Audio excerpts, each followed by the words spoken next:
Thank you very much. Good afternoon, and thank you very much to Vita, a member of Eurochild. And I have to say, Jana was also a recent and very valuable addition to our Eurochild management board.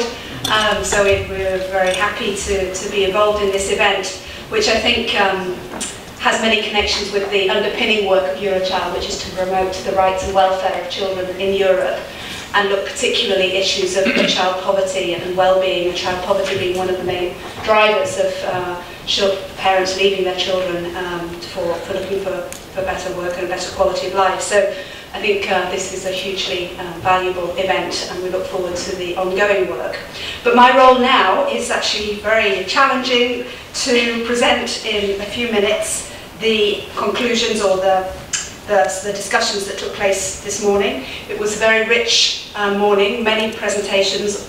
Clearly, it was only a taster of the experience and the knowledge that exists on this issue, which is very complex. I think that there's no, came to the European platform within the resolution of the European Parliament, and we thank MEP Plum for really putting this topic onto the agenda. And I hope that it will achieve more visibility within the EU agenda, but it is an extremely complex issue. So I mean, I think firstly we wanted to highlight that, of course, migration and the issue of children left behind is not a new phenomenon.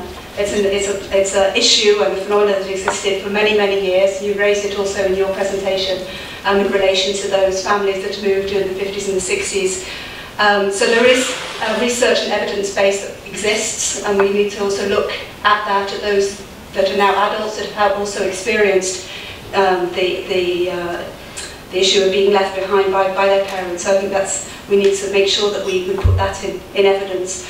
But of course now we're looking at a situation where the scale of the migration within the new enlarged European Union is huge. What we learned from this morning is that there is data, there are statistics that exist. You mentioned the work that has been done in Romania. We also heard from the presentation from the research and the Ombudsman in Poland. We also heard some national governments are just not doing the work in order to get the data. So Latvia was one example. But I also think we highlighted that there is a danger of relying too heavily on statistics. That even where you get official data, you find that there are many, many people who are not registering when they leave, they're not registering when they come back. There is an awful lot of difficulty in getting credible data, and there are many, many inconsistencies with what practitioners see in reality on the ground with what is being shown up in this statistic. So we also want to raise some issues around the reliability and the credibility of data, and ensuring that it is complemented with qualitative research.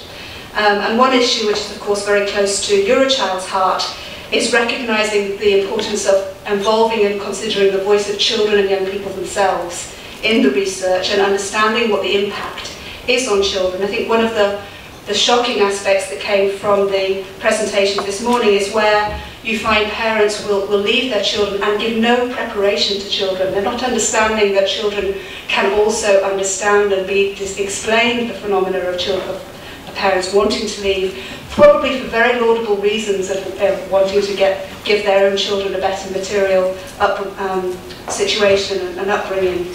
So the importance for us would be really looking at children as actors, not as victims, but as real, all the support that can be given to them in allowing them to make sense of that experience and allowing them to build in their own self-identity and self-confidence. Clearly there was much evidence about the potential damaging consequences of separation from their parents, looking at how children might interpret this as being a sense of lack or abandonment or being unloved, and how this then translates into their own relationships. And obviously we saw evidence of children who might experience that in poorer educational outcomes or aggression or delinquency or those issues that will arise. But I think some of the experiences that we have from civil society are exercises of really where they're engaging with children to help them make sense, and even with very dramatic experiences. And there was one example shared from the project in Caritas where a young lady's sister had committed suicide and both her parents had left. They're from Moldova. but the child in question, who has now turned 18, was helped to cope with the experience and to be able to emerge from that and not to replicate situations which have been very damaging in the childhood. So I think all the work that can be done to be working with and empowering and not treating children just as victims but as active partners. And that comes to my final point, which is around engagement of all the stakeholders and the different shared responsibility that we all have to address this phenomenon. So of course we need to engage and try to involve and explain and give power to children, but also looking at it from the perspective of parents and understanding them, not condemning them, but enabling them to find ways of finding the most appropriate solutions to building better relationships with their children.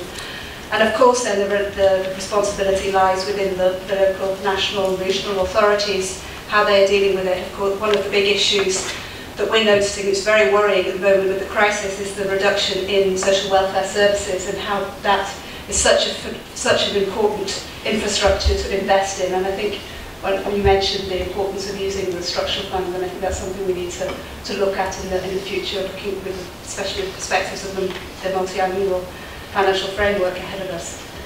And finally, another participant raised the issue of the responsibility of, within the countries of destination, all the actors, so the policies that the national countries, the receiving countries have in place have a huge impact, but also the responsibility of those employers, so the companies, the private sector that are actually encouraging migration into their country. How do they enable and support parents to bring their children with them so that they can be more integrated into society? So I'm sure I've missed many aspects of the debate and the presentations we had this morning, but that gives you a brief overview.